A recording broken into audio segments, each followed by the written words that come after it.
বিসমিল্লাহির রহমানির রহিম। আমি এখন রয়েছি দ্য ডেইলি ক্যাম্পাসী ওয়েবসাইটে। ফারাক্কার ১০৯ গেট খুললেও বন্যার সম্ভাবনা নেই। প্রকাশের সময় ২৬ আগস্ট ২০২৪, ৯টা ২৩ PM। সঙ্গে থাকুন, বিস্তারিত জানাচ্ছি।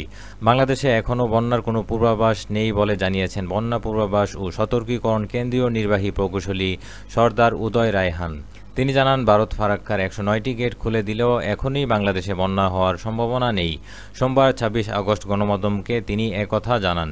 তিনি আরও বলেন, যদি পানি বিপদসীমার উপরে দিয়ে যায় বা বন্যা পরিস্থিতি তৈরি হয়, তাহলে দেশের উত্তর পশ্চিমাঞ্চল ও মধ্যাঞ্চল ঝুঁকিতে পড়বে।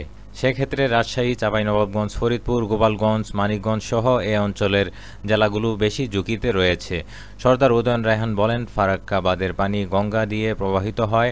আপাতত সেখানে পানি বিপদসীমার নিচে দিয়ে প্রবাহিত হচ্ছে। আমরা সেখানে বন্যার কোনো পূর্বাভাস দেখছি না। এর আগে চাঁপাইনবাবগঞ্জ পানি উন্নয়ন বোর্ডের উপবিভাগীয় প্রকৌশলী ভারপ্রাপ্ত মোহাম্মদ ময়েজ উদ্দিন জানান, গতকাল রোববার পর্যন্ত ফারাক্কার ২৭টি গেট খোলা ছিল। আজ বিভিন্ন গণমাধ্যমে দেখলাম মোট ১০৯টি গেট খোলা হয়েছে।